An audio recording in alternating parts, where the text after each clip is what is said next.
자식 키우는 일. 새벽기도 때 목사님께서 이런 말씀을 하신다. 제일 힘든 일을 꼽으라면 자식 키우는 일이라고 할 수 있어요. 오늘 본문에 나온 것처럼 아론의 두 아들은 불순종해서 죽었고 사무엘이나 엘리의 자식도 실패했잖아요. 어머나, 저 말을 또 듣네. 어제 지인 사모님과 전화 통화하는데 그 사모님도 자식 키우는 게 무엇보다 가장 힘들어요 라고 했는데 말이야. 우린 자식 키울 때 힘들었던 일을 한바탕 쏟아내며 공감했는데 아무래도 주님이 이 얘기를 쓰라고 같은 말을 두 번 듣게 하시는 것 같네.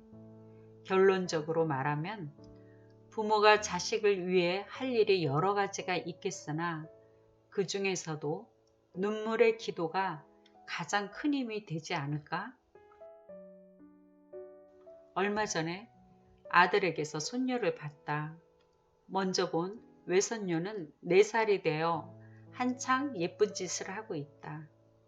그래도 자식을 키우면서 전혀 힘들지 않았다면 그건 거짓말일 테다.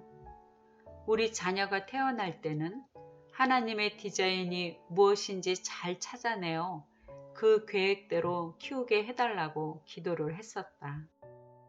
그러면서도 맘껏 아이들을 쓰시라고 서원은 아니지만 소원의 기도를 올렸었다. 아이들이 한창 자랄 때 사역으로 열일하느라 내 기도 생활이 많이 흐지부지 되었다.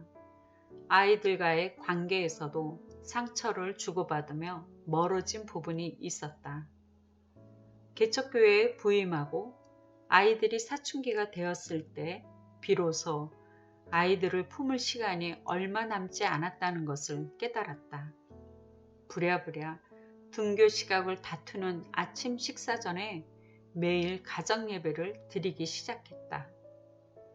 그동안 자녀 위한 기도를 쌓아놓지 않음을 회개했으나 내 자녀를 위해 울라는 말씀과 달리 처음부터 눈물은 나오지 않았다. 그만큼 자식 기도를 등한히 여긴 내 마음이 메말라 있었던 것이다. 무엇보다 자녀들과의 관계를 푸는 게 우선이었다. 이것 또한 노력에 노력을 더했다. 자녀들의 성품이 착하고 예배 때 반주 봉사도 잘하는 듯 보였지만 내면에는 예수님을 사랑하는 마음이나 더 나아가서는 구원의 확신도 분명하지 않았다. 이대로 가다가 대학에 들어가서 세상의 가치관으로 살게 되어 하나님과 멀어지지 않을까? 구원을 잃어버리지 않을까? 노심초사했다. 아무리 사역의 열매를 맺는다 하지만 자녀들의 신앙에 번듯이 세워지지 않으면 온전한 기쁨을 누릴 수 없다는 대가를 톡톡히 치렀다. 속된 말로 세상 살맛이 나지 않을 정도였다. 늘 마음 한구석에는 바윗돌이 얹혀있는 기분이었다. 하나님은 그렇게 자녀의 존재를 크게 만드신 것 같았다. 기도의 자리를 지키는 가운데 점차 자녀를 위한 기도에 눈물이 더해졌다. 내가 할 수 있는 힘이 없기에 그저 주님을 붙들고 그분의 처사에만 매달렸다. 주님은 사춘기 자녀들에게 침례를 받게 하라고 하셔서 거듭나기 위해 청소년 수련회에 보냈다. 그곳에서 자녀들이 거듭나 신앙 고백을 하고 침례를 받았다. 주님의 말씀을 순종했더니 아이들이 거듭난 것이다. 그러나 자녀 양육은 앞으로도 계속되는 것이지 완성된 것이 아니었다. 탄식의 기도를 할 때 주님은 내가 반드시 내 자녀를 쓰리라 하고 2번 말씀하셨다. 당시의 자녀들의 모습은 전혀 무관해 보였으나 약속의 말씀을 붙들며 자녀에게 알리고 선포했다. 그렇지만 아들은 고3이 되어도 전혀 주의 종은 생각해 본 적이 없다며 일반 대학교에 진학했다. 딸은 대학 2학년이 되자 방황하며 휴학했다. 거기에는 우리 부부의 문제 요인이 컸다. 내 자신을 부인하고 날마다 내 십자가를 지지 않으면 안 되는 나날의 연속이었다. 자녀의 문제보다 내 문제가 더 컸음을 회개하며 자녀를 주님께 맡길 뿐이었다. 주님은 부족한 우리에게 부모의 권위를 주시고 내가 할 수 없는 부분을 만남의 복을 주셔서 도우셨다. 점차 부모의 말에 귀 기울이고 순종하는 모습을 보였다. 아들이 군대에 가면서 노아라는 이름 덕분에 군종으로 선택받고 예배를 섬기는 자가 되었다. 전역 후에 복학을 하고서도 이름 보고 찾아온 CCC 선배들이 잘 이끌어 공동체 생활을 하며 본격적으로 양육과 훈련을 받게 하셨다. 경제적으로 가장 어려운 시기임에도 불구하고 단기 선교를 몇 차례 가도록 믿음을 키우셨고 기도 응답을 통해 살아계신 하나님을 경험하게 하셨다.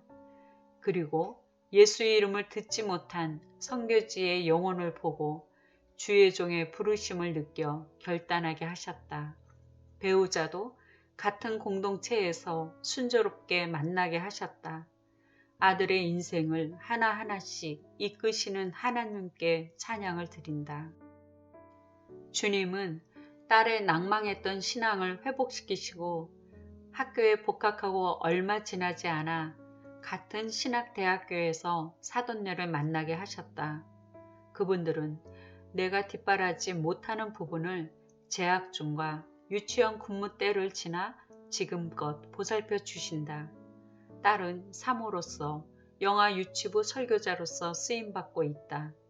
두 아이의 사춘기 시절에 주님께서 나의 자녀를 반드시 쓰시겠다는 약속을 이루셨다. 아이들을 위한 나의 중보는 여전히 진행 중이다.